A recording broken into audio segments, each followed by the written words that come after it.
Hello everyone, today's November 11th. It is day 402 of the war between Israel and Gaza. I hate the fact that I even have to say this number every single time. I wish for it to be over. But here are the articles for today. There's huge news today. במוקד החקירות, in the focus of the investigation, מה ידעו בלשכת ראש הממשלה? What did they know in the Prime Minister's office על מבצע כרטיסי הסים לפני 7 באוקטובר? What did they know about the SIM card operation before the 7th of October? I'll explain all of that in a second. And then another article that we will go through is Bishem Achoti, in the name of my sister. The twin sister of a hostage is going through a very special ceremony. Very inspiring. Let's get to all the news. Okay guys, there's a lot to unpack here. This is the title, Belev HaChakira, in the heart of the investigation. Hadivuach Haleili, the update that came at night, שהגיע ללשכת ראש הממשלה, that came to the Prime Minister's office, על הדלקת הסימים, about the initiating of these SIM cards. So basically what happened on the night before the 7th, so on the 6th of October, there was intelligence that came to the Prime Minister's office about SIM cards, with Israeli SIM cards within the Gaza Strip, that were suddenly all of them activated at the same time. And so there's this huge controversy now that's happening. You can literally see here all of these files sort of indicating that someone has been tampering with the information and with these files. People are suspecting that Prime Minister Bibi Netanyahu has been trying to avoid being investigated because there is somehow, either mistakes that have been made, but he doesn't want to be found responsible. In the heart of this investigation, there is an intelligence officer that is suspected of being basically blackmailed for this sensitive information. We don't have the time to go through all of it today, but please do your research. All of this basically indicates, literally date by date, what could have happened, and the tampering or the changing of information, blackmail, threats. It's just such a shame, You would expect from a leader, if this is actually happening, to take responsibility instead of sort of trying to cover their own tracks. But of course, everyone is afraid to be blamed for something. So if this ends up being true, we need a lot of prayer within our people, because people are already very angry, because they've been suspecting for a long time that there's some kind of foul play there.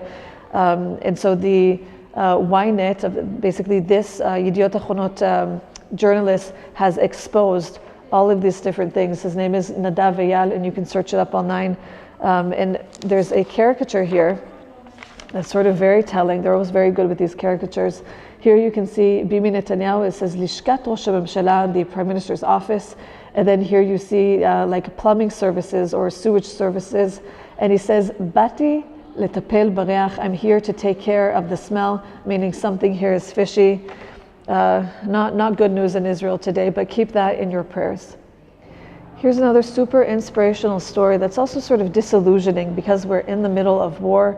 The families of the hostages don't have the luxury, let's call it that way, of basically not continuing on with their lives. Sometimes even the opposite happens. They will intentionally follow their dreams and make sure that they are living life to the best that they can, and also serving their country the best that they can. So this is a story about Liam Berger, which is the twin sister of Agam Berger. Here you can see Agam Berger, who was in intelligence. She was one of the female observers that was kidnapped, taken hostage on the 7th.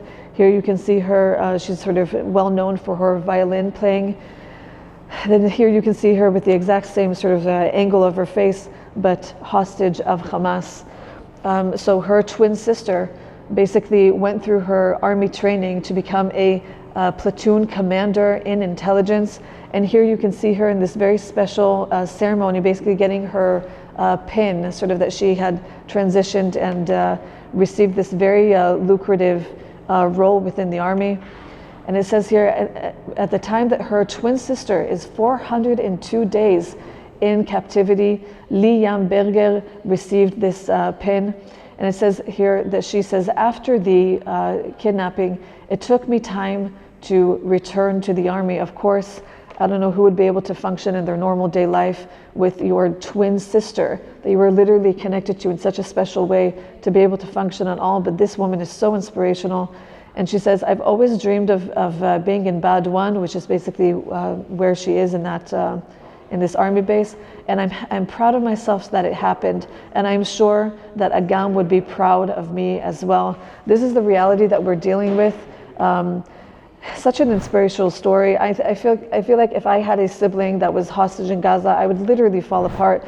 These people are so inspirational that they know that they need to continue the heritage of their family, what they stand for, their siblings' values, and they know that they would be proud of her as well. And I'm so hoping and praying that Agam will come back as soon as possible. Another thing that you guys may or may have not seen in your news, and I hope that you did, because if they're not reporting this, it's just, I think it's completely biased and anti-Semitic. But what's happening right now is that a lot of Israelis abroad are being attacked. So anti-Semitism, I think, has spiked, 400% in the world since October 7th. Insane numbers. So here it says, Azhara Chamura, a very stern warning, Lo להגיע למשחק הנבחרת בפריז. Do not come to the soccer game in Paris. I just brought my brother and sister to the airport to go on vacation in Paris. And the first thing that I told them, and everyone in the family told them, is don't speak in Hebrew while you're there. Don't speak in Hebrew, because if anyone suspects that you're from Israel, they will literally come after you. Violence is all over the world. And this comes after a very horrific incident. I want to show you guys, this happened, I think, 2 or 3 days ago. Antisemiyut shemenatzachet et Europa, the anti-Semitism that's sort of like winning or victorious in Europe. There was a soccer game in Amsterdam from, I think it was the people came to support Maccabi Tel Aviv, if I'm saying it right. And there were literally hundreds of soccer fans that came to this place to celebrate either a win or just to see this football game. And they were attacked brutally, hundreds of them, when they came out of this soccer game. Here you can see one of the people that was basically lynched.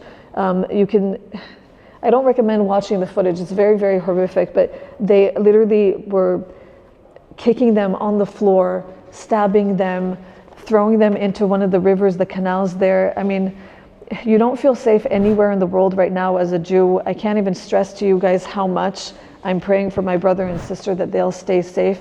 But that's something that's also happening in the world that you guys should know about. If not, if you don't know about this, then also still do your research, because I think the world doesn't really want to, show this part, because they don't care to protect Jews that much.